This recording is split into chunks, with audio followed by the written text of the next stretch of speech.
Olá, vamos a mais um episódio do nosso Pode Parto, de novo com a nossa pediatra Renata, que dispensa apresentações. E o tema de hoje é sobre a assistência pediátrica neonatal em sala de parto, e a gente vai também explicar e definir sobre violência neonatal, o que é violência neonatal, o que pode ser classificada como violência neonatal. Primeiro, vou só dar uma pincelada com relação à nossa assistência e ao que deveria ser padrão nas salas de parto por aí afora. Quando a gente está esperando um bebê, quando tem uma mulher em trabalho de parto e a gente interna a paciente no pré-parto, muito provavelmente esse parto já está avançado o suficiente, certo? Do contrário, é internação precoce e é tudo aquilo que a gente já falou, né? Internações precoces tendem a levar a intervenções desnecessárias em sala de parto, enfim. Se já está mais avançado, pode nascer em qualquer momento. Afinal, a gente não tem como saber o quão imprevisível pode ser um parto. E pode ser bem mais imprevisível do que a gente pensa. Pode nascer em meia hora, do nada, e pode levar 24 horas, quando a gente julgava que ia nascer. Desse modo, dada a imprevisibilidade, a gente já deixa tudo pronto. Tudo com relação à prevenção de hemorragia pós-parto, as drogas que podem vir a ser utilizadas para tratar a hemorragia pós-parto e o bercinho do bebê. Aquele bercinho que o bebê é colocado se necessária for alguma intervenção a ele no pós-parto imediato ou nos minutos que se sucedem ao parto. Ou após a primeira hora de vida, para pesar, examinar, enfim. Aquele bercinho deve estar aquecido e montado, estruturado, equipado com todo o material aberto que pode vir a ser necessário para uma boa e eficaz, rápida, célere reanimação neonatal. Isso é importantíssimo e não desprezível para uma assistência rápida e que salva vidas. Quando a gente fala de eficácia, a gente não pode perder segundos a mais de minutos abrindo coisa. Aí, pede não sei o que, não tá na sala de parto, pede não sei o que lá, não tem umbu, não tem material para entubar, não tem não sei o que, não tá ligando o calor. Gente, isso é assim, isso não dá, não tem como, não dá para acontecer, isso não é seguro. Então, quando a gente fala em assistência neonatal em sala de parto, a primeira coisa a ser checada, rechecada. Geralmente eu que chego com a paciente, ou a Gabi já chega comigo, uma das duas checa, alguém recheca, a pediatra chega depois e checa pela terceira vez, quando a anestesista já não checou também. A gente checa várias vezes se está tudo ali, tudo aberto, tudo compatível com o peso estimado do bebê. Um prematuro vai ser diferente de um bebê grandão de 4,5 kg esperado, né? 2,7 kg, o material pode ser diferente de um bebê de 4 e pouco. Então, o material para aquele bebê previsto tem que estar todo aberto e checado em sala de parto. Esse é o básico, é o mínimo. Dado esse mínimo, vou começar perguntando para a Renata, e não tem como começar esse episódio sem definir e perguntar para ela o que é a primeira hora de vida, a hora dourada de vida, a famosíssima Golden Hour. Então, na verdade, essa definição de Golden Hour, né, que é essa primeira hora em que existe esse primeiro contato da mãe e do bebê, não é à toa que ela é chamada de hora de ouro, porque é um momento ali em que existem várias modificações e estímulos em relação ao bebê, nesse contato que existe entre o bebê e a mãe, e estudos mostraram que esse contato direto, esse contato, a manutenção do contato, né, da mãe com o bebê, o que não ocorria previamente, quando não se sabia dessa importância, isso a gente vai falar posteriormente em relação à violência neonatal, mas assim, por um desconhecimento, né, muitas vezes, que a ciência vai progredindo, não se sabia da importância que se tinha desse contato direto da mãe e do bebê. E a gente sabe atualmente que essa primeira hora ela é definidora não só para a adaptação respiratória do bebê, para a adaptação termorregulatória do bebê, para que o bebê possa criar um primeiro vínculo com a mãe, a criação do vínculo materno-fetal, materno entre mãe e bebê, né? Porque já não é mais o feto, já é o bebê que nasceu. Mas esse vínculo, ele se estabelece nessa primeira hora. Ele começa a se estabelecer ali. Então, isso previne muitas vezes esse contato que deve ser estimulado assim, por toda a equipe, não apenas pelo pediatra, mas por toda a equipe, né? Na assistência ao bebê e à mãe. Previne muitas vezes o blues puerperal, né? Aumenta o vínculo dessa mãe com esse bebê, porque na verdade a mãe conhece o bebê no momento que ele nasce, né? Por mais que ela tenha esse contato, né? Porque na barriga a mãe conversa com o bebê, sente os movimentos fetais, sente a presença do bebê, né? O pai, a mãe, mas é ali que ela vai ter a oportunidade de se sentir mãe, de fato, e vai ter o primeiro contato com o bebê. Então, essa criação do vínculo, esse estabelecimento de vínculo é muito importante. Uma bomba hormonal liberada. Exatamente. Ali. E aí o cheiro, né, a presença do cheiro, dos feromônios maternos em relação ao bebê, vão levar o bebê muitas vezes a acelerar a interesse ao bebê se estar pronto para a amamentação, para o início da amamentação. Né? Então, os estímulos da pele da mãe, a presença, inclusive, do estímulo visual, da areola materna, não é à toa que a areola é bem mais escura do que a mama, né? Porque esse estímulo visual do bebê está muito relacionado a contraste de cores, exatamente, que eu não estava vendo a palavra do contraste, mas esse contraste de cores, ele leva a estímulo da visão do bebê. Importante dizer que o bebê, ele nasce sim com a capacidade visual, as pessoas acham que o bebê não enxerga quando nasce, ele enxerga sim, e a 30 centímetros, que é ali justamente aquela troca de olhares entre a mãe e o bebê, ele tem uma capacidade visual com nitidez, só que não tem nitidez ainda de cores, né? O aprendizado da visão, ele vem com o estímulo visual após o nascimento. Então, ele vai tendo maior definição, né, de detalhes e de cores, com o próprio estímulo que vem através da estimulação visual com o crescimento e desenvolvimento do bebê. Mas naquele primeiro momento ali, ele tem sim a capacidade de percepção da diferença ali entre a areola e a mama da mãe.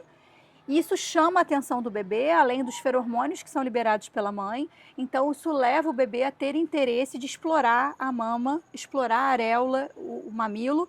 E muitas vezes, através do contato, né, da pele, da boquinha do bebê, ele começa a mostrar sinais de prontidão para a amamentação, e o pediatra pode estar ali presente, deve estar ali para poder perceber, né, esses sinais de prontidão e dar a assistência necessária para que ele inicie a amamentação. Importante, a amamentação nessa primeira hora, todos esses estímulos, né, nesse contato pele a pele, estímulos hormonais que são liberados, hormônios que são liberados são protetores para a mãe, e outros, tanto também, né, a ocitocina liberada naquele momento ali da primeira hora, que vai favorecer inclusive a prevenção de hemorragia, né, pós nascimento do bebê, que vocês estavam falando que é uma das complicações principais que tem que ser avaliadas pelo obstetra, mas também os feromônios da mãe vão interferir no amadurecimento do bebê, na busca pela amamentação, a busca por iniciar a sucção no peito, e a ocitocina tem benefício também na descida do colostro e no amadurecimento dessa mãe para que ela possa iniciar a amamentação efetiva. Então, existem muitas questões ali envolvidas e que dependem desse contato. Então, não é só uma questão de humanização. A humanização, ela é importante? Ela é importantíssima, né? Porque nós somos seres humanos e a gente tem que primar por isso, né? Pelo máximo de humanização possível. Mas existem questões clínicas, né? Médicas, fisiológicas. Não é um circo só, né? Isso, não exatamente. É né? Não é só isso. para ter beleza Exatamente. no momento, porque é um momento lúdico, como muita gente diz, vocês buscam um momento lúdico. Não é isso. Existem justificativas fisiológicas para que aquilo esteja ocorrendo e para que a gente tente ao máximo manter esse contato dentro dessa primeira hora. Isso não é uma questão de opinião, da gente achar que isso acontece, não, isso é muito bem estabelecido pela literatura. Todos esses benefícios para o binômio, para os dois, para a mãe e para o bebê, está muito mais do que bem estabelecido na literatura. Então não é uma questão de circo, de ser fofinho, de demonstrar que está seguindo. Ai, não é. Isso tem benefício e tem... E uma coisa importante que eu acho que vale colocar aqui é que muitas pessoas acham que a melhor forma de se aquecer o bebê, de garantir o aquecimento do bebê, porque a temperatura do bebê sofre uma mudança brusca, né, quando ele sai da ambiência uterina e ele vem para o ambiente extrauterino, e por isso a gente tem tanta preocupação, inclusive nossa equipe tem essa preocupação de manter a temperatura do ambiente dentro do que é preconizado para o bebê, e muitas vezes é calor mesmo, eu falo, olha, vai ficar, e a gente sabe que tem que ficar, mas nessa transição a gente tem que dar o máximo de suporte para esse bebê, só que o que se diz muitas vezes, erroneamente, é que o ambiente, o local mais apropriado para aquecer o bebê é o CR, que é esse berço aquecido, né? Que a gente pode utilizar, inclusive, previamente ao parto, para aquecimento dos campinhos, né, que são os cobertorzinhos, a gente pode chamar de mantinhas, que são fornecidas, paninhos, pela maternidade, mas que tem sua função em garantir a temperatura corporal do bebê. Então, tem função, sim, a gente aquecer os campos, mas o melhor ambiente para o bebê, se a gente pode chamar assim, o melhor local para que ele possa receber esse aquecimento é no colo da mãe. Inclusive, a mãe, ela sofre variação de temperatura corporal durante a primeira hora de vida, elevando essa temperatura corporal, você vê, gente, é fantástico. É fantástico, é fantástico. No expulsivo. Exatamente. No expulsivo a gente não fala, já falei, acho que no pós-parto, no Instagram, quando tá para nascer, a mulher sua bigode, ela já tá elevando infinito. Ela fica com calor, né? Ela Exatamente. morre de calor. Isso tem finalidade de manter o aquecimento do bebê. A gente consegue perceber isso, que quando esse bebê mantém esse contato com a pele da mãe, e aí na área exposta, né, que é aquela área que ele não tem contato pele a pele, lógico, os campos vão vir para continuar mantendo esse aquecimento, porque a perda de calor pode ocorrer na parte da pele do bebê que não está em contato com a mãe. Mas aonde ele está em contato com a mãe, a gente tem garantia de que é a melhor forma dele estar sendo aquecido, e é a melhor assistência possível nesse sentido. Então, em vários outros, mas assim, é importante colocar isso, porque uma das justificativas para não manter o bebê, né, no colo da mãe é que o bebê se mantém mais bem aquecido se for no CR, o que é um grande erro, né? Isso é jurássico, né? Na verdade, já foi provado que não tem lugar mais quentinho do que o próprio colo da mãe, que a gente chama de contato pele a pele. E a sala de parto tem que estar com o ar-condicionado desligado ou quente. A gente sente calor, a gente fica grudento, a gente sente calor. Não é agradável pra gente, mas não tem que ser pra gente, né? A gente tem que pensar no bebê que tá nascendo, que tem a sua termorregulação ainda muito frágil, muito imaturo. Muito imaturo, ele não é capaz sozinho de se termorregular. Para isso que ele precisa da mãe nesse primeiro momento. Então, isso não é algo apenas fofinho. É necessário para ele, né? Foi feito assim, tem motivo. E lembra que é pele, né? Não é pano, pele, né? É pele Exatamente. A pele. Nu com nu, sabe? A gente até ria se a mulher tá com algo muito... Tira o top ou o sutiã, bem, né? Se não der tempo, a gente arria bem para deixar uma boa parte de pele exposta para o bebê se esparramar com a sua pele nua, em contato com a pele nua da mãe.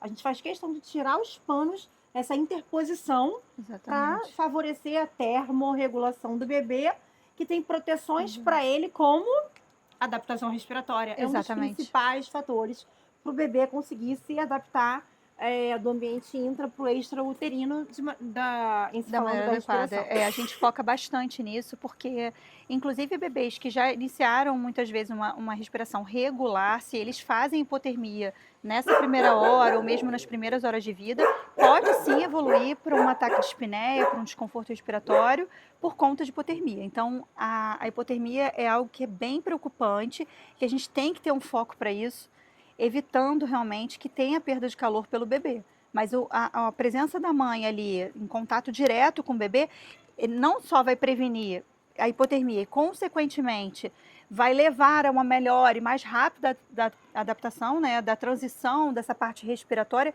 porque é importante dizer que existe uma adaptação muito importante e crítica, é um momento muito crítico ali, né, entre o bebê que está recebendo toda a sua nutrição, né, no ambiente intrauterino, através do cordão umbilical, em que os movimentos respiratórios não precisam ser eficazes, é somente um treinamento de respiração que ocorre dentro do útero, né, em que ele precisa assumir aí a oxigenação do seu próprio corpinho, né, porque quando ele nasce, quando tem o clampeamento do cordão, esse bebê precisa que essa respiração de forma rápida seja realmente eficaz. E essa transição, ela passa pela adaptação da parte termorregulatória. Então, a gente precisa focar também nisso. Além de outros estímulos, né? Muitas vezes acontece, inclusive, de o bebê, muitas vezes, no momento do parto, né? Dele nascer com uma respiração algo irregular, mas você vê que ele tem outros sinais de vitalidade presentes, um bom tônus, a cianose não é algo que preocupa nos primeiros minutos, porque a cianose, o bebê nascer roxinho, é super natural acontecer, né? Ele ainda está, a ambiência uterina, não sei se isso não é de conhecimento geral, mas assim, o bebê satura, os níveis de saturação intrauterinos são níveis bem mais baixos do que depois que o bebê nasce, né? Então, naturalmente, ele é mais roxinho mesmo quando ele nasce. Aí, depois que ele nasce, ele tem que assumir níveis de saturação maiores, compatíveis com o ambiente extrauterino. Por isso que ele nasce roxinho e depois fica rosinha.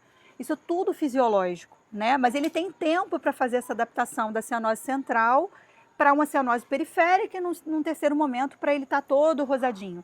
O mais importante é se ele assumiu a respiração de forma efetiva, de forma regular, e se ele tem um bom tônus e outros sinais de vitalidade, né? Se ele está reativo e tudo isso. Mas a gente pode, sim, também fazer outros estímulos, mesmo no colo da mãe, como estímulo tátil, para estimulação do centro respiratório, higienizar a boquinha do bebê, caso a gente veja que tem um excesso de secreções ali, higienizar com o próprio paninho que está cobrindo o bebê ali, ou mesmo uma compressa no próprio colo da mãe, o que ocorre poucas vezes, que a maioria das vezes ele se resolve sem essa necessidade de higienização das secreções, e a aspiração.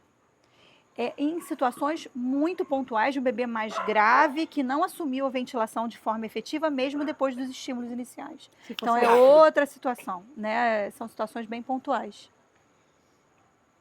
Lembrando que, ainda nisso de prevenção de hipotermia, olha quanta coisa ela explicou e olha quanto disso está relacionado a manter o bebê quente, a manter o bebê com uma temperatura adequada, a prevenir hipotermia, temperatura baixa do seu corpo.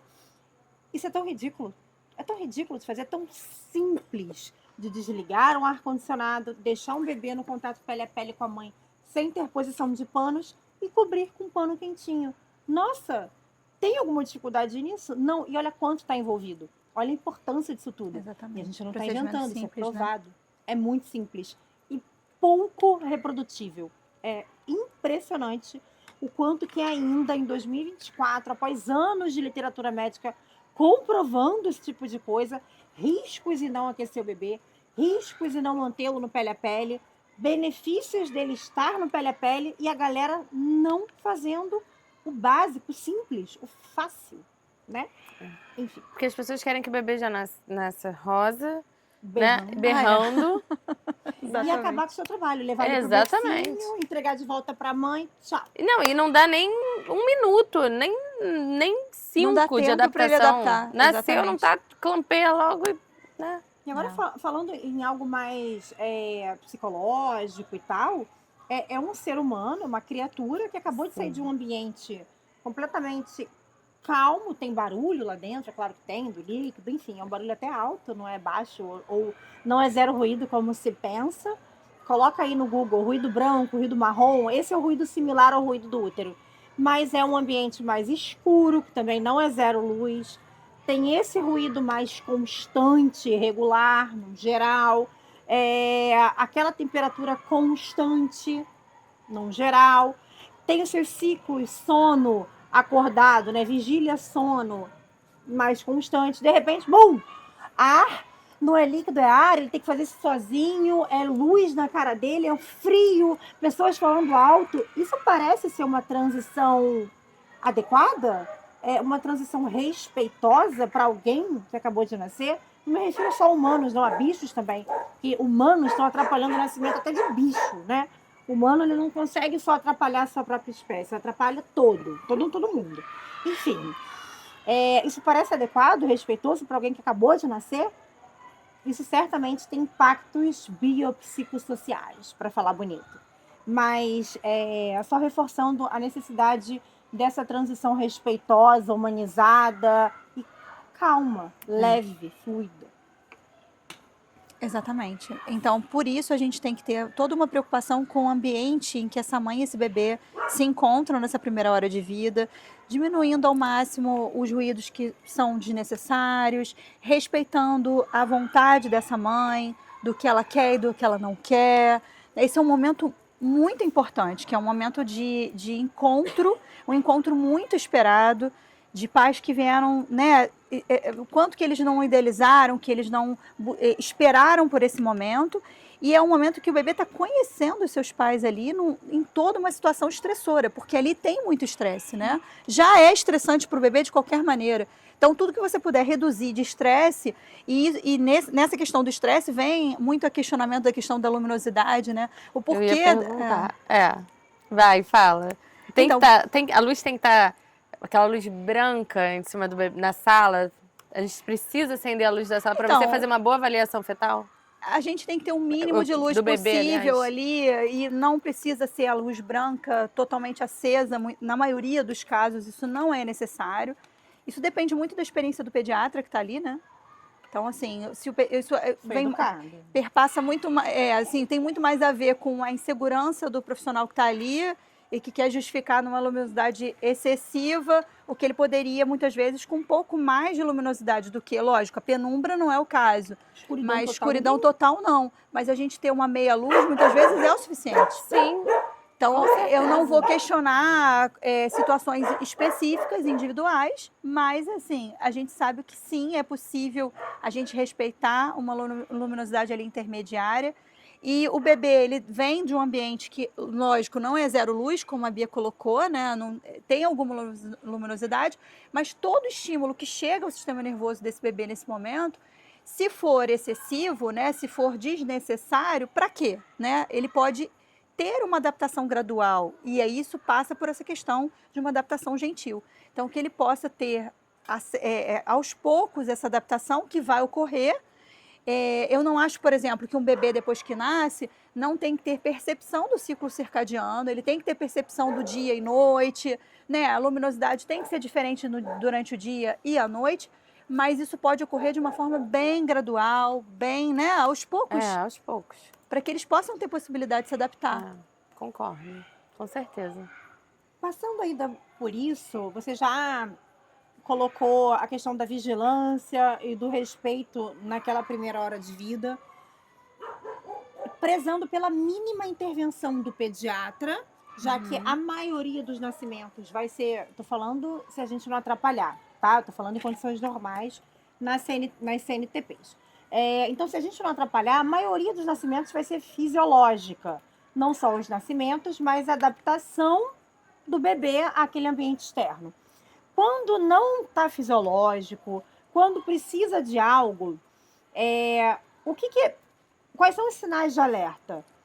Eu quero que você pinte aqui para a galera o que é normal nessa primeira hora de vida e o que não é. Quando que o pediatra precisa intervir. Tá, não, vamos aos poucos. O que é normal? Então, a gente partindo do momento do nascimento, né? Porque dentro da primeira hora existem várias adaptações que podem ou não ser necessárias, que a gente inspecione, que a gente acompanhe. Mas assim, partindo do momento do nascimento, o que é normal no momento do nascimento do bebê? É normal que o bebê nasça roxinho? Sim, que o bebê esteja cianótico, que o nome do roxinho seria cianose. Para vocês entenderem, seria um nome médico para isso, né? O termo técnico para isso.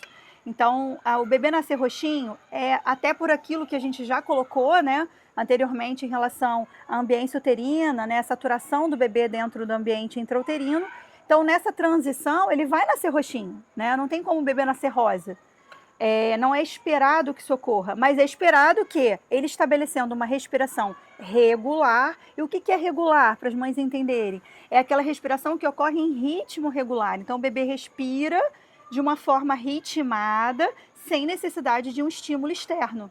Então, se ele estabelecer essa respiração regular, eu fico tranquila de manter que esse bebê se mantenha cianótico por algum tempo, por alguns minutos, né? Então, dentro dos primeiros 10, 15 minutos de vida, ele está ali, a gente está observando se essa cianose que era central já passou por uma cianose periférica, né? E se ele está realmente mantendo esse ritmo regular sem a necessidade de estímulo. E esse bebê que já melhorou a cianose, que normalmente dentro dos primeiros 10 minutos de vida já melhorou bastante, já melhorou essa cianose e se mantém respirando de forma regular, ele pode sim manter bastante secreção, às vezes uma respiração mais ruidosa e até uma dispneia leve, que seria uma taquipneia, uma taquidispneia adaptativa, que a gente chama, E o pediatra tem que ter experiência para isso, para saber se até que ponto isso aí é tolerável, mas muitas vezes é tolerável. E o próprio aquecimento do bebê no colo da mãe já é fator protetor para que ele venha a se manter ali naquela ambiência ideal e venha a concluir a adaptação respiratória dele, que não necessariamente ocorre nos primeiros minutos de vida. Essa adaptação ela pode demorar um pouquinho mais. Algumas horas.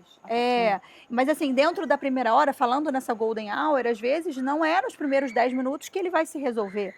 Às vezes ele leva mais tempo. Ah, Renata, e como é que a gente sabe se essa respiração ela realmente está caminhando para uma adaptação ou não? Ou se é um gasping, que é diferente do ou ritmo é uma regular. respiração que está necessitando num segundo momento de uma intervenção. Eu preciso que esse padrão respiratório, mesmo daquele bebê que está taquipneico e muitas vezes tem uma tiragem, né, que seria a tiragem subcostal, um sinal de dispneia leve, esforço leve, né, de leve a moderado, que esse bebê venha cada vez mais a melhorar esse esforço, cada vez mais a melhorar essa taquipneia dentro dessa primeira hora em que a gente está ali na observação clínica. Então, se eu vejo que o bebê, ao invés de melhorar, está piorando, se uma taquipneia que era moderada passou a ser mais intensa, esse bebê está precisando de assistência, além da observação clínica e do aquecimento no colo da mãe. Então, tudo vai depender do que a gente está vendo ali na hora. Mas a maioria dos bebês que são bem assistidos nesse primeiro momento, eles tendem a evoluir, às vezes de forma mais rápida ou menos rápida, mas eles tendem a evoluir com melhora sem intervenção necessariamente de necessidade de ser ciclado com ambu, né, com máscara. Isso muitas vezes é necessário num primeiro momento ali da assistência, naquele primeiro minuto, segundo minuto de vida. E é importante vocês saberem que quando o bebê precisa de receber essa assistência ventilatória, é importante que o pediatra tenha percepção clara e rápida, porque é naquele primeiro minuto de vida que tem que ser iniciado. Mas muitos bebês, inclusive, recebem essa primeira assistência e no segundo momento vão para o colo da mãe, a maioria deles, quando isso ocorre de forma rápida, né? Então, quando é que esse bebê vai precisar dessa assistência? Quando ele não estabelece após estímulo tátil, após posturar ele no colo da mãe, posicionar ele de forma adequada, né? Aquecer. A gente vê ali que naquele primeiro minuto de vida o bebê não engrenou, o bebê não conseguiu estabelecer a respiração regular. Então, a gente não pode realmente atrasar a assistência quando necessário, né? Então, a assistência ventilatória tem que ocorrer nesse primeiro minuto. Não é para a gente atrasar no sentido de, vamos ver se... Não, a gente atende... Mas você pode estar perdendo um time precioso, que ele vai evoluir com uma piora e é muitas vezes necessitando, às vezes, de uma internação que não precisaria ser necessária se ele tivesse tido uma assistência imediata. E os pediatras chamam esse primeiro minuto de vigilância, primeiros estímulos menos intervencionistas, né? Não ventilatórios propriamente dito, de golden minute, minuto dourado, um minuto crucial de vigilância. Esse bebê já tem que ter dado uma boa adaptada. Se ele não adaptou, ele precisa de alguma ajuda, nem que seja uma ajuda de baixo nível de complexidade, digamos assim, que é o ambu, que ela mencionou, que é aquele saquinho de ar com máscara, que a peça já devem ter visto, inclusive, em adulto. Tipo um balãozinho, né? É um balão com uma pressão positiva para ajudar o ar a entrar com pressão e expandir o bebê. Exatamente.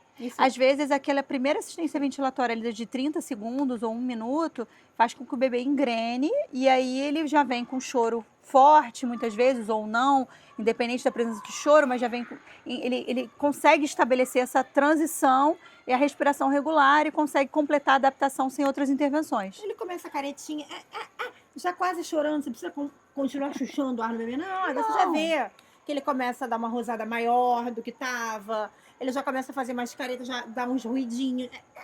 Ele tá respirando Na maioria das vezes, inclusive, a gente percebe que durante aqueles 30 segundos que ele está sendo ciclado ali, ele já estabeleceu respiração regular, mas a gente mantém os 30 segundos o ciclo. E aí ele segue de forma espontânea. Mas ele não precisa de outro ciclo, entendeu? Então o bebê já deu sinal de que... É aquilo, a intervenção mínima necessária para que ele possa seguir e completar a adaptação de forma espontânea, né? Então, em medicina, né, como um todo, é sempre uma balança. Não é não fazer nada para sempre. E não é fazer sempre tudo para todo mundo. Não é vamos individualizar. aspirar todos os bebês, clampear rápido todo mundo, esfregar o bebê Esfregar, inteiro. reanimar. Não, a maioria não vai precisar, mas a gente vai cagar para os que estão precisando? Não, aí já vira negligência. Então, tudo em medicina é um balanço, né? Entre o mínimo necessário e a intervenção desnecessária, né? A gente não quer chegar na intervenção desnecessária, a gente quer dar o mínimo. Mas para você chegar a essa intervenção mínima necessária, tem que ter a experiência de saber diferenciar quando é ou quando não é preciso. Porque se você não tem esse embasamento, você acaba intervindo para todo mundo para você não perder aqueles que precisam. Ou sendo Eu até confiante compreendo, demais. né, quem às vezes não tem uma experiência, que acaba intervindo demais, mas esse precisa realmente aumentar esse conhecimento, essa segurança, para que ele possa intervir dentro do que é realmente necessário, né? Desde que evolua, né? Evoluir. Pra uma intervenção mínima, porque quanto mais a gente sabe, menos a gente intervém. Né? Exatamente. Aí eu falo muito isso para os pais. Eu falo assim, olha, eu estou aqui, eu estou olhando, mas eu estou o tempo todo atenta. Porque os pais falam assim, mas não está fazendo nada. Não, a gente está fazendo muito. A gente está ali parado, olhando uma conduta expectante para intervir minimamente e saber se é necessário ou não. Para isso, você precisa ter conhecimento, né? Com certeza.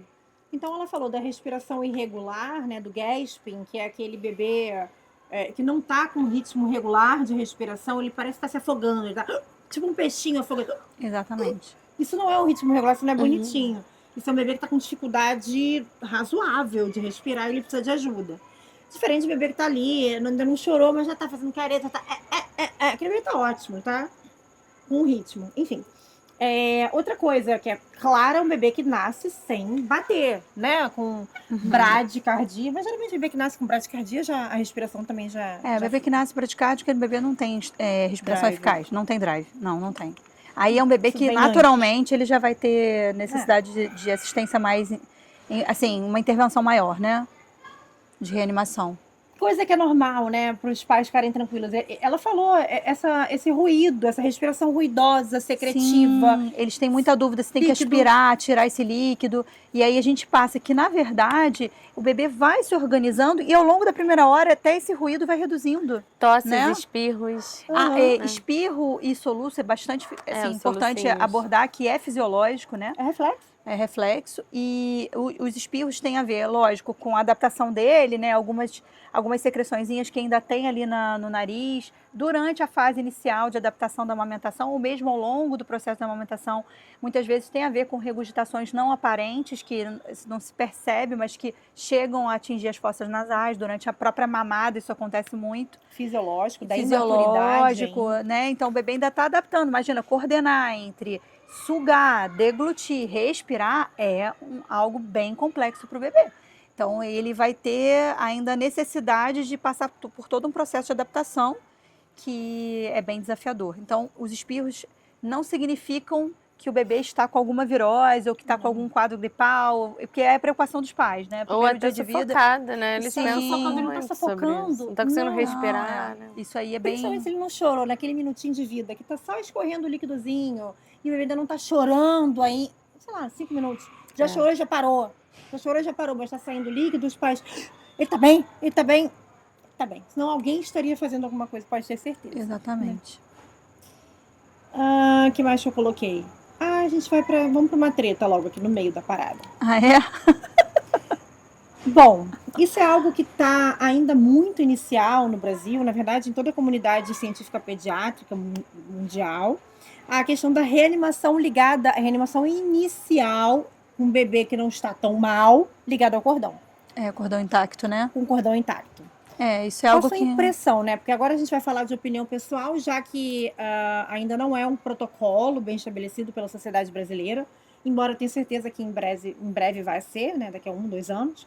Mas ainda não é algo oficial, ainda é algo... Não é bem experimental. Não é experimental, já tem evidência. Mas eu vou pedir a opinião da Renata, já que ainda não é protocolo.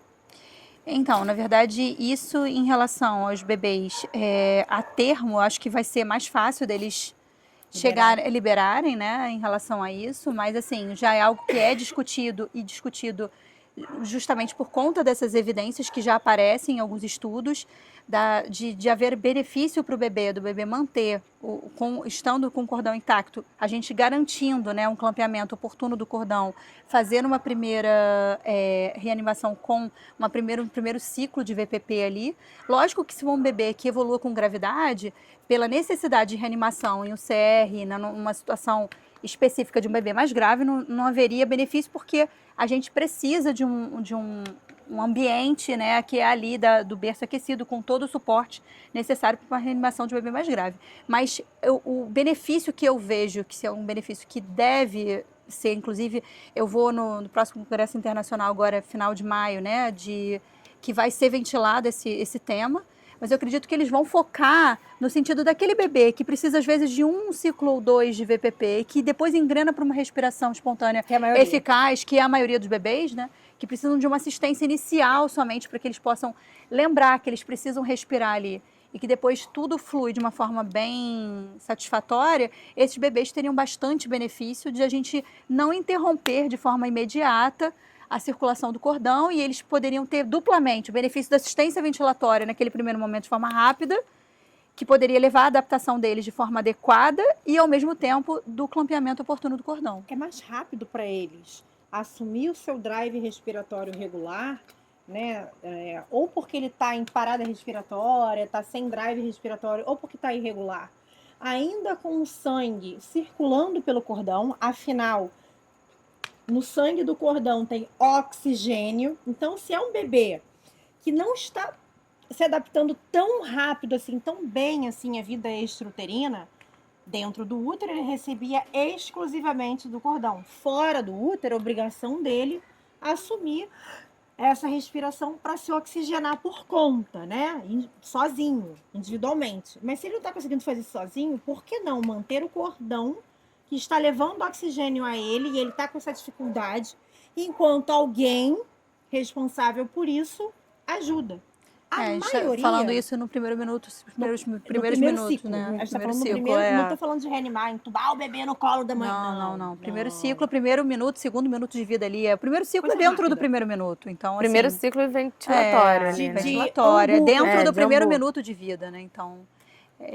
não seria aquele momento o bebê que está gravíssimo. Não, faria diferença entre um clampeamento imediato e um clampeamento no segundo minuto de vida? Se você via que o bebê realmente, daquela primeira assistência ali, ele não conseguiu estabelecer ventilação adequada, você precisa manter essa assistência de suporte de reanimação. Então, assim, seria basicamente isso. E uma crítica de alguns pediatras, assim, como que eu vou ventilar de maneira apropriada um bebê no colo da mulher? Tá, pode nem ser no colo dela, pode ser, isso é tão rápido, se ele estiver sozinho, se ele não tiver mais ninguém dentro da sala, cara, não, né? Não, aí ele clampeia e leva o bebê porque não está numa condição ideal, ele precisa fazer o melhor dele numa condição segura. Mas, se tem mais gente, cada um age de um jeito ali para ajudar. Se for na banqueta com cordão curto, por exemplo, alguém vem, coloca aqui o braço, posiciona bem a cabeça do bebê como se fosse um coxinho, e dá para fazer, dá para garantir uma ventilação eficaz, ou colocar panos quentinhos no chão e ainda ligado ao cordão, o bebê fica mais reto, né, retificado no chão com o coxinho, aí é igual fazer no bercinho, não concorda? Aí não tem como ninguém, como a galera um pouquinho mais conservadora, um pouquinho mais resistente a mudanças, aí já quebra o argumento da galera. Não, peraí, se eu ligar ao cordão, colocar no chão, você não consegue? Aí a posição tá igual. Peraí, qual é o seu argumento agora? Tá igual. Aquecendo o bebê, óbvio, vai deixar ele peladão ali no ar-condicionado. Não. Chucha pano nele, coloca uma interposição ainda ligada ao cordão com a mãe falando com ele.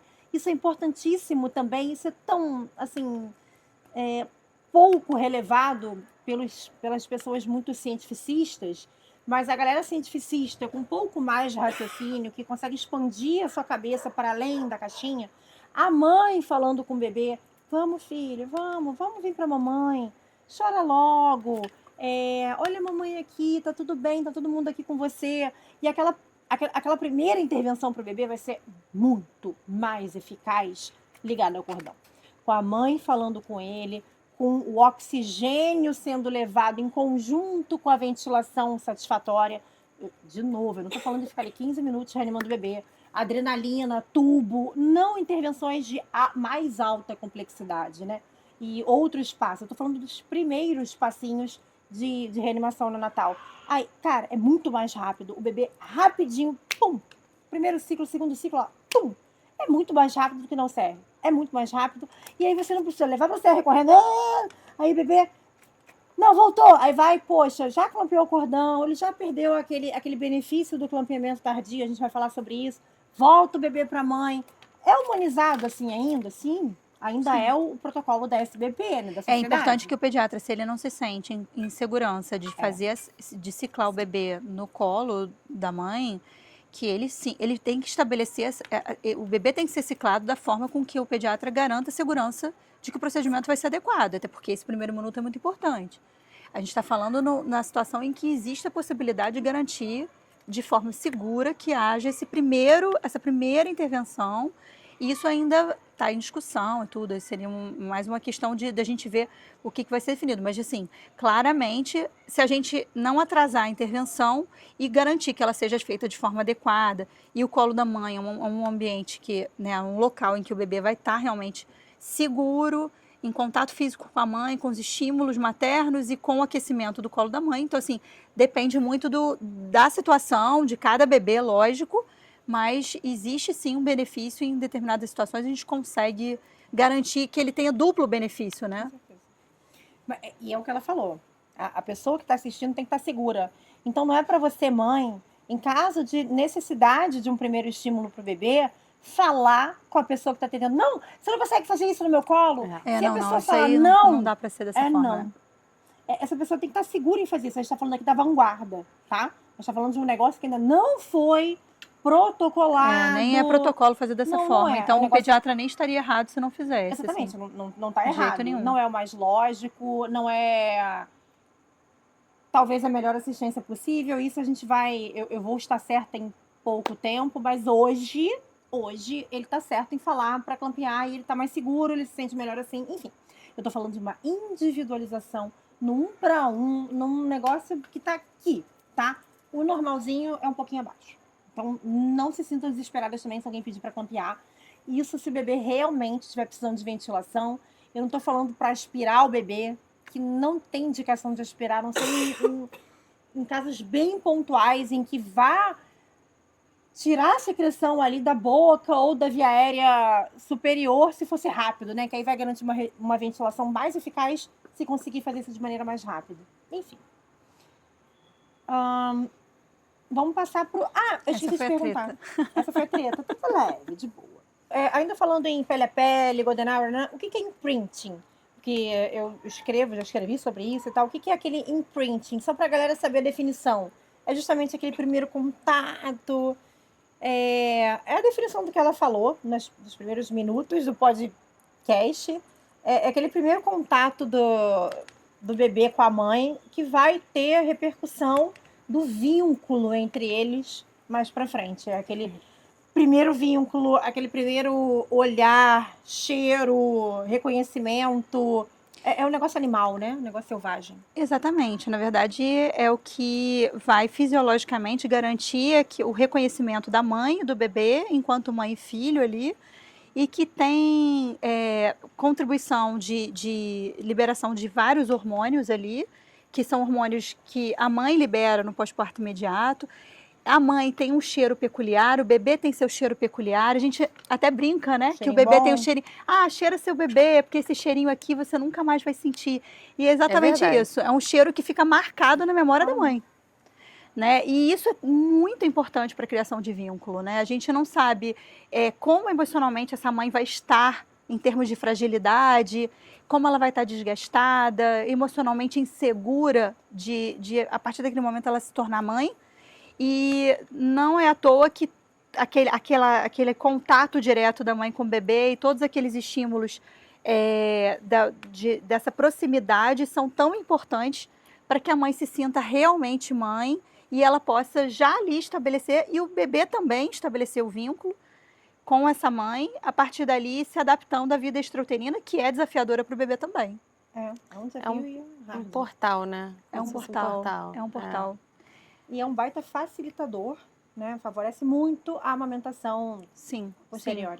Facilita a amamentação, facilita a mãe entender o porquê de tudo que ela vai viver ali, né? Porque os primeiros dias e as primeiras semanas não são fáceis. Mas a partir Inclusive na daí ela cesariana. vai significar a maternidade. Na verdade, existe uma significação ali importante, né? Naquela primeira hora. Segundos. O imprint é naqueles Exatamente. segundos ali, né? Pá, Daquele contato viu o inicial. bebê pela primeira vez. E isso, inclusive, na cesariana. Aliás, tudo que a gente está falando aqui vale para cesariana, tá? Para o nascimento cirúrgico, se necessário for.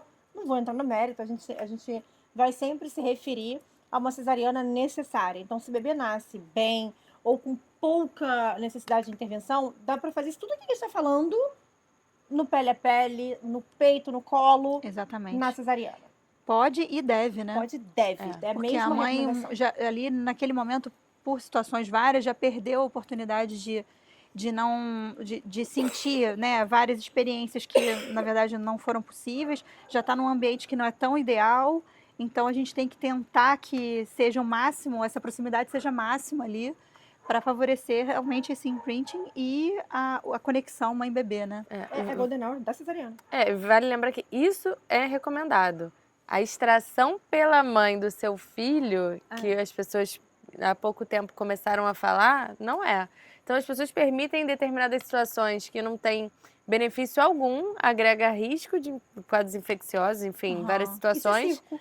Isso é circo, exatamente. Isso é E o palhaçada. mínimo que tem que ser feito, o básico que tem que ser feito, não é feito. Deixam que ela extraia, aí o pediatra pega 5 minutinhos depois o bebê do peito dela. Saiu dali já clampeado, já para. entrega clampeado. Aquele Exatamente. Aquele campo transparente da cesariana pra ela ver tudo, pra ela tirar o seu próprio bebê na cesariana. Isso é circo. Isso é circo, Sabe? Ah, não. Aí já me irritou. É. Vamos progredir pra... Então, beleza. Então, o bebê, após a primeira hora de vida, já ficou com a mãe, não precisou de nada, já teve aquele primeiro contato com o peito, ele não necessariamente sugou, amamentou, se alimentou. Isso é super importante, né? Assim, a amamentação ela não tem que estar já estabelecida na primeira hora de vida, né? Porque algumas mães acham que se o bebê dela não mamou na primeira hora de vida, isso já é um insucesso da amamentação. Isso já está demonstrando que ela não foi capaz de amamentar o próprio bebê. Tem mães que, inclusive, nos primeiros minutos de vida já ficam assim, meu Deus, ele tem que mamar, que hora ele tem que mamar, meu Deus do céu, por que ele não quer o meu peito? E não é necessariamente dessa forma. Na verdade, o que ele precisa é ter os estímulos necessários para que no momento dele, e cada bebê tem o seu momento, isso não tem nada a ver com o sucesso da amamentação, muito pelo contrário. Agora, o contato direto, pele a pele, sim, tem a ver com o sucesso da amamentação. Né? Mas assim, a criação do vínculo, os estímulos hormonais, tudo isso tem a ver. Mas o bebê não precisa necessariamente mamar na primeira hora de vida para que ele possa ter sucesso lá na frente. Mamar, sugar, deglutir, se alimentar, não é isso. É ter o contato com o peito, aquela lambidinha, aquela boquinha. É só isso. Ter os estímulos necessários para que ele possa, no momento que ele estiver preparado, que ele estiver amadurecido, iniciar a amamentação. E ele tem reserva, ele tem ali algumas horas para que ele possa, de reserva mesmo, a nível nutricional, que ele já nasce com essa reserva para que ele possa se adaptar à amamentação. E ele tem estômago cheio também, né? De líquido ainda, líquido amniótico ainda. Que ele precisa eliminar. Muitas vezes, alguns bebês, inclusive, falando sobre líquido amniótico, até mamam na primeira hora, na segunda hora, mas quando eles começam a encher o estômagozinho, que é muito pequenininho, né? Lembrando, né? Que o bebê, quando nasce, tem um estômago do tamanho de uma azeitona, é muito pequenininho, o volume gástrico do bebê. E a alimentação é que é o fator que vai levar, né? A alimentação no sentido da amamentação, né? Então, a amamentação e o receber o alimento, que é o colostro, é que vai fazendo aos poucos com que esse estômago vá se dilatando e aumentando em volume. Mas o bebê precisa de muito pouco volume de alimento nas primeiras horas de vida, né? Isso é fisiológico, então não tem que receber grandes volumes de mamada. E é até um fator de iatrogenia a gente oferecer complemento em grande volume para esse bebê. Né? Ele vai regurgitar? Vai regurgitar e vai botar para fora e não vai ter aproveitamento desse volume todo. As mães às vezes ficam questionando, porque o volume do meu leite é pequeno, porque eu tenho pouco colostro. Não é para ter uma preocupação num primeiro momento em relação a volume de colostro. É importante que se estabeleça de forma eficaz esse contato, para que tudo possa fluir, né? E falando a respeito dessa questão do líquido amniótico em si, às vezes esse líquido amniótico leva sim ao bebê nausear, e a gente pode aguardar que ele muitas vezes elimine um pouco desse líquido para que ele possa então estabelecer de forma eficaz a amamentação. A gente pode dar esse tempo para o bebê muitas vezes. Ele pode estar um pouquinho mais nauseado, porque o estômago está completamente repleto de líquido ainda, dado o seu pequeno volume. Ele pode engolir um pouquinho de sangue do canal de parto. Nauseia que bastante. Sangue. Nauseia bem, é bem irritativo para o sistema gástrico. Então, assim, o bebê não vai mamar pra caramba, nem tem espaço. Então, não espere isso até nas primeiras horas de vida. Né? Exatamente. Não se frustre por que não acontece. Até pode acontecer do bebê mamar bastante na primeira hora? Pode. Mas se não acontecer, tá ok também. Exato. Não é nada demais. Normal. E acreditar na amamentação, né? Isso aí é fundamental. Alguns sinais, tipo as fezes e a urina também, um ponto tranquilizador para isso, né? Exatamente. Já que nesse momento ainda gera uma insegurança de não ter aquela grande produção de leite, né? Porque tá rolando. Exatamente, tá rolando. E os sinais de saciedade do bebê também, né? Se o bebê, lógico que dentro das primeiras 24 horas, por ele ter reserva e ele ter passado por todo aquele estresse do momento do parto, ele também está cansado. Como a mãe está cansada, o bebê também está cansado. Ele vai precisar repousar, descansar. Então, ele não vai estabelecer uma amamentação de forma regular nas primeiras 24 horas, como às vezes até se coloca para essa mãe, né, que tem que ter. E, na verdade, não é o mais fisiológico. Não precisa. Mas, num segundo momento, quando ele passar dessas primeiras horas de vida, ele mesmo vai estabelecer a amamentação ali e vai mostrar, depois da mamada, os sinais de que ele está saciado, vai estabelecer aquele sono tranquilo, né, relaxado, relaxamento de membros. A mãe mesmo vai perceber que o bebê está bem tranquilo, né? Existem sinais indiretos de saciedade que a gente pode perceber através da própria observação do bebê. E isso é muito mais importante do que propriamente se está saindo de forma clara, visualmente, colostro ou não. Até porque a ordenha do bebê, ela é muito mais eficaz do que a própria ordenha feita de forma manual, né? Então, às vezes você na extração manual você não vê tanto volume, mas o bebê ordenhando de forma adequada, ele consegue extrair de forma satisfatória para ele. Com certeza. Evoluindo isso aí, então beleza. Passou a primeira hora de vida, foi tudo bem, saiu a placenta, enfim. Vitamina K, uma primeira intervenção ali para o bebê. Precisa fazer em sala de parto? Para que ela serve? Vamos falar um pouquinho dela. Então, a vitamina K, ela sim é necessária, é uma intervenção necessária, apesar de gerar um pouco de angústia, às vezes, por parte dos pais de ser injetável. É importante falar que a vitamina K, a forma de aplicação, de administração, que é realmente comprovado de forma eficaz, é de administração intramuscular injetável. A vitamina K oral, ela tem uma absorção errática no bebê, não existe comprovação de eficácia, tá? Então, por isso, a administração intramuscular, ela não é uma medicação, isso é importante falar, né? Ela não é uma vacina, não é uma medicação que está sendo administrada para o bebê, é uma vitamina. É um suplemento. É um suplemento vitamínico, só que é uma vitamina que os bebês, mesmo a termo, nascem com uma deficiência relativa. Dá para a gente saber o quanto o bebê é deficiente? Não dá. E por isso, sabendo-se que mesmo os bebês a termo podem ter uma deficiência que pode levar risco de hemorragia para o bebê, a gente vai fazer a administração e o ideal é que seja dentro da primeira hora de vida. Normalmente a gente faz no final daquela primeira hora ali de vida do bebê. Isso é uma suplementação de depósito, né? E por isso que é intramuscular, uma vitamina lipossolúvel, que é solúvel em gordura. Dói um pouquinho, então é comum dar aquela peninha, né? Porque é a primeira injeção da vida do bebê, ele talvez chore. É interessante fazer a administração da vitamina K ao final da Golden Hour, quando o bebê ainda está no peito, talvez mamando, porque dá uma leve analgesia, se incomoda menos o bebê, ele percebe menos esse estímulo doloroso. E qual é a conta que se faz? Para ficar claro, a Rê falou que essa deficiência de vitamina K, né, a hemorragia neonatal, essa doença hemorrágica neonatal é rara, no entanto, ela pode facilmente ser fatal, ter um desfecho muito desfavorável.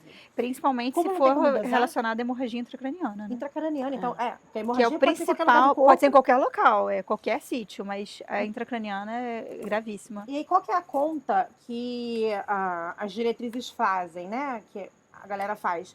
É raro, não é tão comum assim, não tem como dosar, não tem como saber quem é quem tem deficiência, quem não tem. vamos dar para todo mundo porque é algo barato, facilmente administrável e não tem intercorrência, não tem risco. Assim, dá uma peninha, uma injeção, mas, gente, a vida é dura, tá? Ele vai receber várias injeções Primeira de ao longo- muitas. Primeira de muitas, a vida é dura e é isso aí. Se acontecer hemorragia, é algo potencialmente fatal. Então, assim, no meu, eu daria. Mas é algo que pode conversar com a família. Se a família não se sentir confortável e tal, pode ser individualizado. É só escrever, o pediatra escrever no prontuário a recusa da intervenção. família, Mas a exatamente. gente recomenda fortemente que faça. Sim, sim. O tal do colírio, nitrato de prata, PVPI, tem que fazer, não tem que fazer? Então, a primeira coisa que eu acho que vale a gente falar a respeito do colírio, porque as pessoas têm uma percepção falsa de que o colírio protegeria o bebê de conjuntivite no período neonatal, que é a tal oftalmia neonatorum, né? Então, as pessoas ouvem falar a respeito de conjuntivite e falam, mas e se meu filho tiver conjuntivite, o que eu faço? Eu não dei o colírio, eu vou me sentir culpado de não ter feito colírio. Na verdade, esse colírio de PVPI, tanto PVPI quanto nitrato de prata anteriormente, e a substituição foi até por efeito adverso, né, efeito colateral da medicação, causando conjuntivite química, né, do nitrato de prata, que era bastante comum, inclusive. Então, o bebê era protegido de uma coisa e acabava tendo efeito colateral por conta da própria medicação. É importante dizer que o uso do colírio é somente para prevenção de oftalmia pela Neisseria gonorreia, pelo gonococo, que é um dos agentes que poderia levar a conjuntivite, oftalmia, no período neonatal. E não é nem o mais comum, na verdade, né? Em uma população, colocando uma população que faz um pré-natal minimamente adequado, que tem um acompanhamento a respeito da possibilidade ou não daquela paciente apresentar vulvovaginite e até da suspeita de uma vulvovaginite de gonorreia, pelo gonococo, você tem como, com segurança, contraindicar o uso do colírio, já que a gente sabe que é pontualmente para esse agente etiológico de... Que gracinha. Tá todo mundo olhando. Gente, foi eu. A Gabi jogou a bolinha do pup na piscina. Só que tá no meio da piscina. O bichinho tá... Ai, gente, olha isso. Tadinho! Pior que ele é fundo, né? Ali Não dá não nem pra Ali não pegar. vai, ele não vai. Não Se dá pra ele, se pegar. ele se É jogar, bom eu que vou ele vai ficar ficar ali Meu quietinho, ali Deus, olhando. tá lindo, Eu vou tomando pegar pra ele conta. daqui a Ai, pouco. trolei. Trolou o bicho. Ele vai ficar ali, ele vai ficar pra sempre. Então, a Desculpa. princípio, a princípio não haveria realmente uma indicação do uso do colírio. E uma coisa importante, e lógico que, exceto que, no caso do obstetra, ter uma suspeita forte, né, de vulvovaginite ali por clamídia, ou não, por clamídia não haveria, por gonorreia, por gonococo naquele momento ali do termo, né, no final da gestação. Aí realmente para prevenção seria importante nesse caso específico, porque a oftalmia pelo gonococo é uma oftalmia precoce que ocorre dentro dos primeiros 4 dias de vida, de modo geral, inicia nesse período e é potencialmente grave, mas é só nesse caso. Sim. Pode levar cegueira? Pode levar. É isso. Aí, assim, tem sido recomendado ultimamente o rastreio por PCR, por biologia molecular, de secreção ali do colo e da vagina para clamídia e gonorreia, que são as principais. A gonorreia já está em queda de prevalência no Brasil, ela já está... A clamídia já superou em muito a gonorreia, não é a clamídia que causa a conjuntivite, isso que a gente está falando, é a gonorreia já caiu bem. O micoplasma é que está em segundo lugar, quase. Enfim, mas tem sido recomendado o rastreio de clamídia e gonorreia para todas ao final do primeiro trimestre. Isso já está começando, já foi liberado, não sei se já está rolando. O Ministério da Saúde está também. Então, o Ministério da Saúde já regulamentou. No SUS está e já também. sugere que faça. Agora, Sim. ele já paga?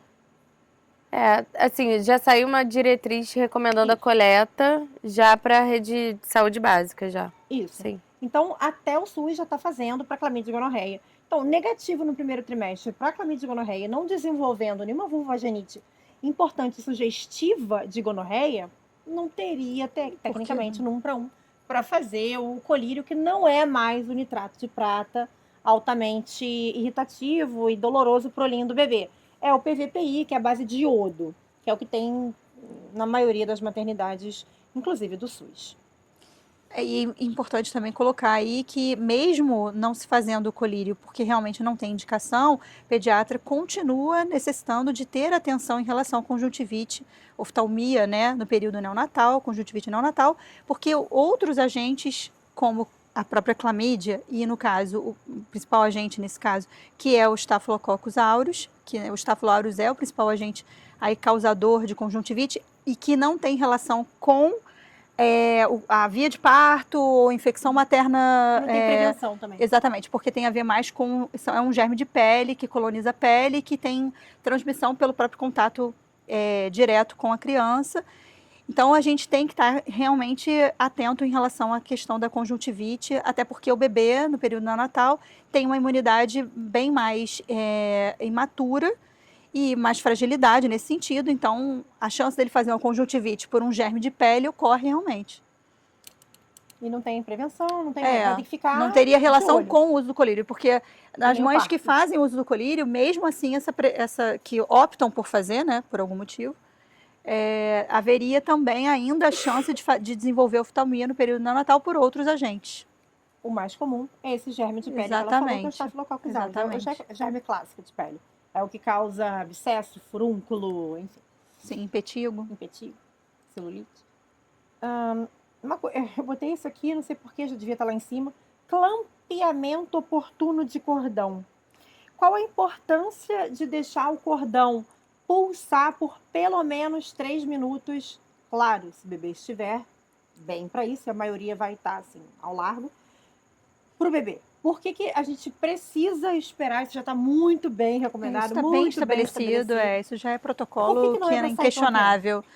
É porque, na verdade, a passagem do sangue, né, da placenta para o bebê ocorre principalmente no primeiro minuto, mas dentro desses primeiros 3 minutos, né, de vida do bebê ali, entre 1 e 3 que eles colocam, né, que seria o clampeamento oportuno do cordão, você tem uma passagem bem importante do sangue do bebê, porque o sangue, é importante dizer que esse sangue que está circulando entre o cordão e a placenta é o sangue do próprio feto, né, que no caso nasceu ali e que tem a oportunidade de receber esse sangue nesse primeiro momento. E essa passagem leva o bebê a aumentar a sua volemia e a ter uma grande reserva, né, de ferro que vai levar, né, a médio prazo, nesse desenvolvimento do bebê, no crescimento dentro dos primeiros 2 anos de vida, a evitar a anemia realmente. Isso é comprovado que bebês que têm a possibilidade de passar por esse clampeamento oportuno, eles têm muito menor incidência de anemia dentro dos primeiros 2 anos de vida. O que se questiona, porque na verdade isso aí já está mais do que estabelecido, mas assim, o que se fala é a respeito se aumenta ou não a incidência de icterícia, né? É verdade, boa. Quem fala, a galera mais dinossáurica, assim, mais que não consegue. Dinossáurica. A galera que é mais resistente às evidências, às mudanças. Pré-histórica. Dinossáurica foi um neologismo, né? Assim, Licença poética. licença poética é meu, dá licença. A galera que é mais resistente às evidências, às mudanças enfim. Eles falam que aumenta a chance de icterícia neonatal, porque o bebê, como se o bebê fosse ficar muito inflado de sangue, com muita bilirrubina, ele tem mais chance de ficar amarelo por causa disso, isso já caiu, tá? Já tem trabalho mostrando que não, e fisiologicamente não faz sentido. Icterícia, como ela já falou no episódio anterior, é fisiológica na maioria das vezes e tem fatores de risco para isso. Não foi o clampeamento tardio de cordão. Ele até, na verdade, pode contribuir um pouco para uma icterícia um pouquinho mais intensa, mas o risco-benefício vale, ainda assim vale, mesmo naqueles bebês que fazem icterícia sintomática, vale e é justificado sim o clampeamento tardio, porque o benefício de você evitar anemia dentro dos primeiros 2 anos de vida, ainda dentro do primeiro ano de vida, muitas vezes, supera e muito para o bebê, em termos de benefício, qualquer necessidade até de intervenção em relação à icterícia. Até porque a icterícia é multifatorial, né? Ela não seria o único fator ali. Se poderia ser um fator a mais, talvez, para contribuir para a icterícia, mas é isso aí. A mas icterícia, isoladamente você mostrou que não. Isoladamente não, mas assim, poderia contribuir como outros fatores também podem contribuir, né? Como, por exemplo, uma baixa ingesta, como, por exemplo, a prematuridade. Então, assim, existem outros fatores que contribuem. RH não, a B0. A B0. Então, realmente não tem o que questionar. O clampeamento, ele só tem realmente benefício para o bebê. Não, isso não tem. E fala-se em clampeamento oportuno de cordão, se vocês forem ver na literatura é assim que está escrito, mas o ideal mesmo é o clampeamento tardio de cordão, porque essa troca acontece majoritariamente nos primeiros 3 minutos. Sim. Esperar no mínimo 3 minutos já tem bastante benefício, mas após esses 3 minutos, eu não raro vejo um cordão pulsando com vigor, com 20 minutos de vida, não é? A gente vai, palpa ali, a mulher super incomodada com a placenta, pedindo pelo amor de Deus para tirar a placenta dela, que elas querem que tire a placenta. E a gente você vai, via de palpa, regra, cara, bom Espera aquele cordão repleto ali de sangue ainda, né? E a gente consegue ver o cordão esvaziando depois, né? É muito lindo. O cordão branco, muito sem lindo, sangue muito nenhum lindo. mais. Então, todo aquele sangue que estava lá dentro da placenta ainda pertence ao bebê. No 5º, no 7º, no 8º, ainda tem sangue circulando, então o bebê ainda tem benefício de recuperar sua própria volemia, seu próprio sangue que estava naquele sistema complexo de seu corpo, placenta, cordão, né? Enfim, isso já não é mais para se discutir. Isso a gente tem que lutar sim, a gente tem que botar no plano de parto para que seja assim respeitado. Eu só coloquei aqui a coleta de sangue do cordão, porque como a gente deixa o cordão esvaziar, a gente deixa a placenta sair naturalmente, ainda ligada ao bebê, a pediatra, ou o anestesista, ou a gente coleta sangue ali da placenta, ou, se foi clampeado, coleta sangue do próprio cordão umbilical, com que objetivo? Sangue do bebê. Sim, é para que a gente possa identificar o grupo sanguíneo do bebê, né? E a gente não precise furar o bebê, né? Fazer uma intervenção ali de coleta de sangue diretamente do bebê. A gente tem a possibilidade de fazer isso através do sangue do cordão ou da placenta naquela primeira hora de vida ali no momento do parto. Perfeito. Isso é muito importante também.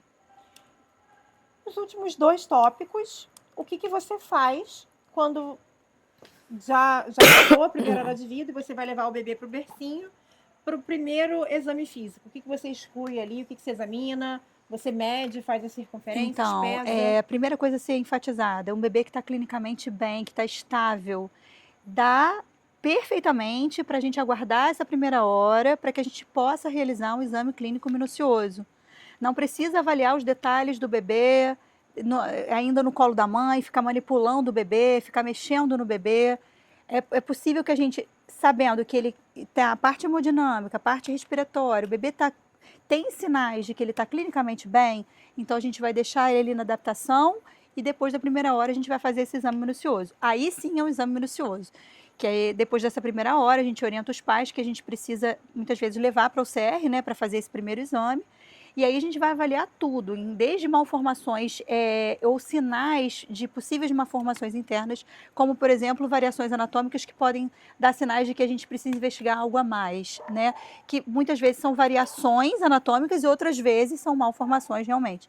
Então, a gente vai em busca de ver se todos desde normalmente do crânio caudal, né? A gente começa da cabeça, vê a orelha, vê se tem, por exemplo, apêndice auricular, se tem algum forame, né, pré-auricular, que poderia sugerir uma malformação naquela fase em que tem também a formação dos órgãos abdominais, né, dos arcos branquiais, que tem, coincidentemente, em termos temporais, né, ocorre de forma simultânea com a formação dos órgãos abdominais.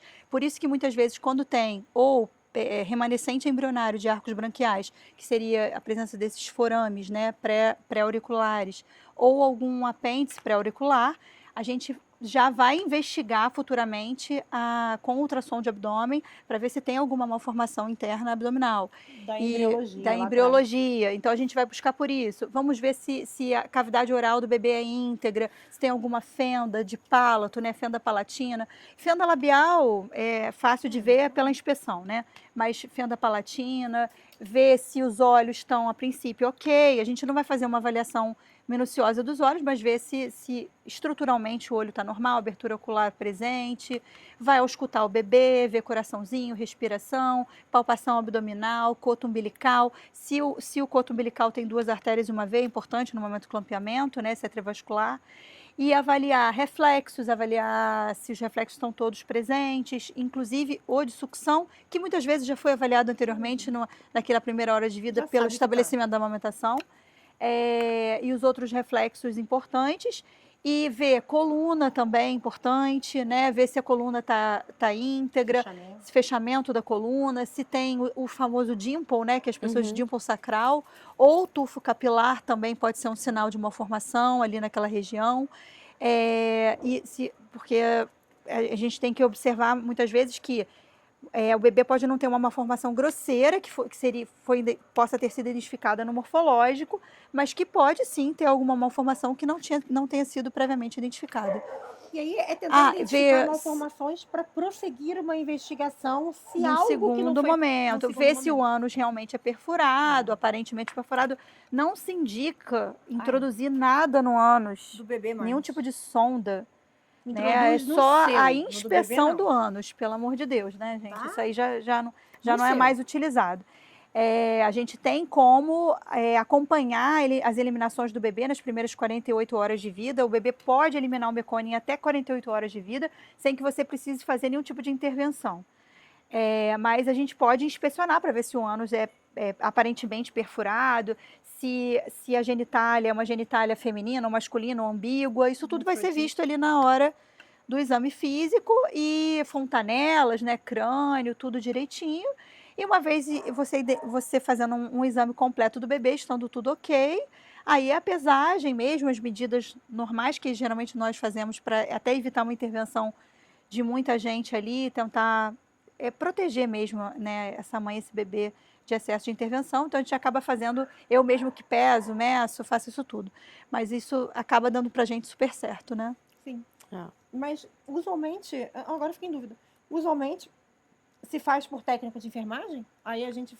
A maioria dos pediatras não faz. Eu não sabia isso. Eu também não sabia, não. A maioria dos pediatras não faz as medidas. Por isso que elas ficam querendo saber de botar o bercinho lá dentro. Os pediatras só examinam e aí entregam para a técnica de enfermagem para fazer tudo. Inclusive o próprio... Mas elas tinham que anotar. Não, eu também achava isso. Isso aí é uma opção que a gente faz pra e que é maravilhosa. Equipe. Elas ficam perguntando, inclusive, para mim. Tô zoando. Elas ficam perguntando para mim, você quer que eu entre? Você quer que eu faça? Você quer que eu meça? Elas perguntam. Por isso eu vejo a insistência ali. Sim, delas entrarem. Não é só para anotar, não. Se você falar assim, pode medir, pode pesar, elas assumem. E aí, geralmente, o pai tá do lado, né? O pai acompanha, porque a mãe ainda tá ali. Aí a gente vai ver períneo, vai ver se por acaso não sangrou a mais. A técnica de enfermagem vai dar uma higienizada ali, tirar o excesso de sangue, preparar a mulher, colocar o gelo no períneo, trocar o gelo do períneo, prepará-la para ir para o quarto. Ela observa de longe. Se ela quiser levantar e acompanhar, até pode, mas a gente não recomenda tanto, porque pode ser que dê uma queda de pressão e ela dê uma bambeada, mas ela acompanha ele de longe e o pai acompanha. O bercinho é do lado, tá? O de longe que você quer dizer, né, longe amiga? que eu digo, aquele de longe no mesmo local, né? Mas o pai é um fica ali perto do ladinho. longe. Aí a pediatra vai Quase explicando. que eu e Renata aqui. Exatamente. Exato, é bem perto, na verdade. E aí o pai fica ali lado a lado com a pediatra, o pai é o acompanhante, tá? E a pediatra fala, olha, tô fazendo isso, aquilo, tá normal, olha, o ânus tá normal, íntegro, os membrinhos, mexe tudo, nananã. Tô palpando as fontanelas, tô vendo, vai narrando pro pai que tá fazendo e ajuda o pai a vestir o bebê, né? Porque não vai ficar pelado para sempre e vai pro colo da mãe para os 3 serem encaminhados juntos. Geralmente eu estimulo até para ir pro colo do pai primeiro, para ele ter esse contato, porque às vezes ele ainda não conseguiu. Né? E ele fica naquele olhinho comprido ali. Aí depois vai pra mãe. Depois os 3 vão pro quarto, beleza, e a gente preza muito por uma alta precoce dos 3, né? Dos 2, da mãe e do bebê.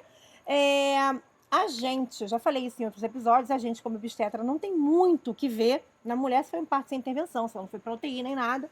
Mas então o bebê basicamente vai ficar dependente da alta pediátrica que acontece por volta das 24 horas de vida, porque ela vai precisar checar os primeiros testes que se fazem no bebê ainda dentro da maternidade. Só pincela pra gente, o que você avalia nessas primeiras 24 horas de vida para alta depender, né? Para liberar. Então, na verdade, o bebê, quando ele está internado na maternidade, nessas primeiras 24 horas, e dependendo da maternidade, às vezes existe até um atraso da alta por conta desses testes que eu vou citar aqui e mencionar, ele precisa realizar alguns testes de triagem que são preconizados, né? Que seriam testes que para avaliação de alterações grosseiras. Por exemplo, testes de emissões otoacústicas, que é o teste da orelhinha, para ver se o bebê tem alguma alteração de condução, porque na verdade ali o teste da orelhinha ele serve para ver distúrbios de condução do som, né? Que é a parte grosseiro. Não dá para saber se o cérebro está tendo leitura do som, não. É só se tem condução, ou seja, se as estruturas de ouvido médio até chegar na parte nervosa, né, de recepção nervosa do som, se está tudo direitinho, se está tudo íntegro, né? Então, se tiver alguma malformação da orelha, a gente consegue perceber ali. Então, o teste da orelhinha, ele é feito pela fono ainda na maternidade. Tem o teste do olhinho, o famoso teste do olhinho, do reflexo vermelho, né, que é feito pelo pediatra, que nada mais é também que um teste de triagem para malformações grosseiras do olho. Eu coloco isso, não quer dizer que o bebê necessariamente enxerga, mas quer dizer que ele tenha todas as possibilidades para estar enxergando, vamos colocar assim, porque o olhinho, né, ele é constituído por várias câmaras, várias não, né, por algumas câmaras, 3 na verdade ali, né, antes do cristalino, tem o cristalino que é uma ambiência e tem depois o humor aquoso ali, né, então só colocando, né, estruturalmente ele tem a luz para passar até a retina, para chegar até a retina, ela passa por várias câmaras, falando de uma forma leiga. E ali tem que estar tudo transparente, para que essa luz possa, né, conseguir chegar até a retina. Quando a gente emite a luz do reflexo para avaliar o reflexo vermelho, existe uma lâmpada e existe uma lente em que essa luz vai colocar essa luz para que ela possa atingir a retina e eu possa ver essa luz sendo refletida na retina através do reflexo vermelho. Então, se essa retina estiver com uma boa irrigação e todas essas câmaras estiverem preservadas, estiverem íntegras e transparentes, vamos colocar translúcidas, eu consigo que haja passagem da luz e eu consigo ter percepção do reflexo vermelho. Então, esse olho, a princípio, não teria um impedimento da passagem da luz, que seria em que patologias, basicamente, né? Catarata congênita, glaucoma congênito, retinoblastoma, que é uma preocupação dos pais, né? Ventilado, exclusão, né? Exclusão de tumores que possam nascer, o bebê já nascer com esse tumor ocular. Coisas, né? Mais bizarras, grosseiras. Então, esse teste do olhinho é feito também pelo pediatra antes da alta. Tem o teste da linguinha, né? Que é um teste que é bem falho, porque exige bastante conhecimento e nem todo fono que às vezes vai ali avaliar o teste da linguinha tem um conhecimento tão amplo e acaba dando o teste da linguinha como normal. E a gente vê que funcionalmente essa língua depois não é tão... É muito comum, né? É, muito comum. Ela não é tão... Falho, muito falho. Mas é feito na maternidade, o teste da linguinha, é importante que seja feito como uma primeira triagem, né? Porque se uma linguinha realmente tiver uma ancloglossia, se o bebê tiver uma ancloglossia muito importante, o fono vai sinalizar de que realmente ela não tem uma função eficaz. E o teste de saturação, que é o teste do coraçãozinho, que vai aferir saturação, né? Que a gente chama de pré-ductal e pós-ductal. Pré-ductal, membro superior direito, pós-ductal, membros inferiores, e que vai ver se existe uma discrepância aí dessa saturação. Existem alguns parâmetros que não é importante aqui a gente colocar, mas que o pediatra vai avaliar, para ver se pode ter alguma cardiopatia que não tenha sido identificada pelos exames de triagem intrauterinos, né, que seria o ecocardiograma fetal e o morfológico. Quer dizer, o bebê tem 2 momentos de avaliação cardíaca aí, né? No pré-natal. A gente já falou no episódio. Mas se mesmo assim o bebê tiver alguma alteração que esteja levando ao comprometimento, né, nessa questão da discrepância da saturação, ele precisa de um eco, que seja feito um eco, né, um ecocardiograma antes da alta hospitalar. E por isso a importância de se fazer esse teste de triagem, né, para avaliação precoce dessa cardiopatia que não possa não ter sido identificada realmente anteriormente. Se o bebê precisa de uma avaliação um pouquinho mais minuciosa do seu coração ou não. A É, maioria, ou se vai estar tudo bem com o bebê. Então, é importante esse teste de saturação, até por conta dessa questão da precocidade de alta, ele tem que ser feito com pelo menos 24 horas de vida. Tá? Porque o fechamento do canal, ele começa em torno de 12 horas do canal arterial e ele normalmente se completa em torno das 24 horas, podendo ser um pouco mais tardio, mas é nesse momento aí da transição do fechamento do canal que muitas cardiopatias começam a ter repercussão para o bebê. aí é que vai mostrar. Exatamente. Então, a acurácia do teste é... Não adianta fazer assim que o bebê nasce, Exato, não entendeu? adianta Nas ser primeiras precoce. horas. Por isso que não dá, assim, num ambiente de parto hospitalar, não dá para dar alta para o bebê antes das 24 horas, como a gente gostaria, por conta dessa liberação do teste do coraçãozinho, esse Isso. primeiro rastreio. E aí depois, aí vai ver se tá pegando bem, tá sugando bem, se já fez xixi. Se tem eliminações presentes, que é Já fez importante, cocô. né? A urina tem que estar presente dentro das primeiras 24 horas, idealmente, de vida do bebê.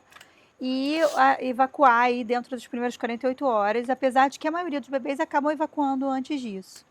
E aí isso até propicia para a gente dar a possibilidade, né, da gente dar alta precoce. Mas existem bebês que quando não evacuam dentro das primeiras 24 horas, o impedimento muitas vezes é que ainda não evacua. Eu falo com os pais, olha, tá tudo bem com o bebê, ele tá ótimo, clinicamente muito bem, mas eu preciso que ele evacue para que a gente saiba que o trânsito intestinal tá ok, tá tudo bem, tá pérvio.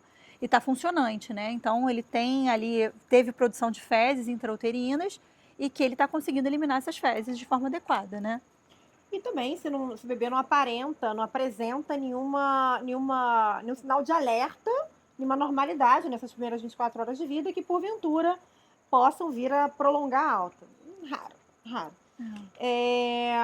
E aí ele vai ter a alta pediátrica e ele vai voltar quanto tempo depois do consultório para o primeiro retorno? Então, em torno de 7 a 10 dias de vida pós-nascimento, né, de vida do bebê. E assim, o 10º dia geralmente é um dia que eu gosto bastante de orientar essa primeira consulta, porque normalmente o bebê ele recupera o peso de nascimento entre 10 e 14 dias de vida. Então, com 10 dias eu já tenho uma percepção mais ou menos clara, mais clara, na verdade, de como que está essa amamentação, o sucesso nesses primeiros dias de adaptação do bebê, já é um sinal de alerta para mim, quando eu vejo que esse bebê está muito longe de recuperar o peso do nascimento com 10 dias de vida.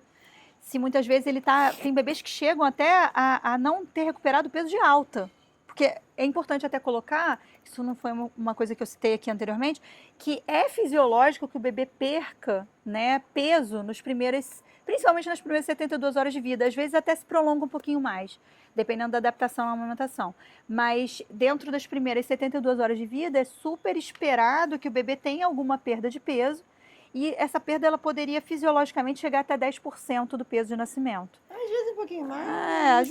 Mas assim, passou dos 10%, a gente já fica mais alerta assim, para acompanhar esse ritmo de ganho, para ver como é que está essa amamentação, se tem algo a ser, né, melhorado ali para aumentar a eficácia da mamada.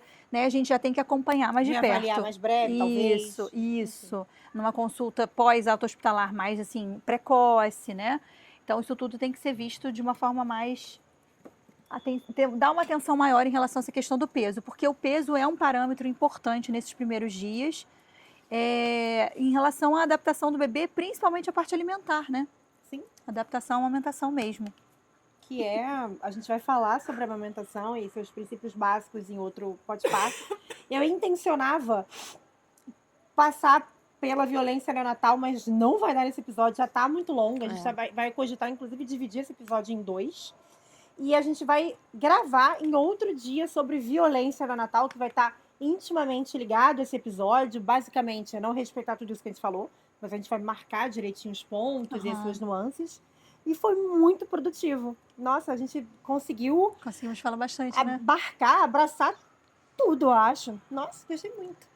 Acho que dúvidas sempre existem, mas eu acho que deu pra gente falar bastante, né? Quaisquer dúvidas, vocês sabem, tem aqui embaixo nos comentários, vocês podem deixar e a gente, inclusive, pode pegar essas dúvidas para construir em outros episódios. Sim. Obrigada, Rê, foi muito bom. Incrível. Muito bom. Deixa eu dar um abraço nela também. Ela vai levantar. Muito Foi obrigada. ótimo.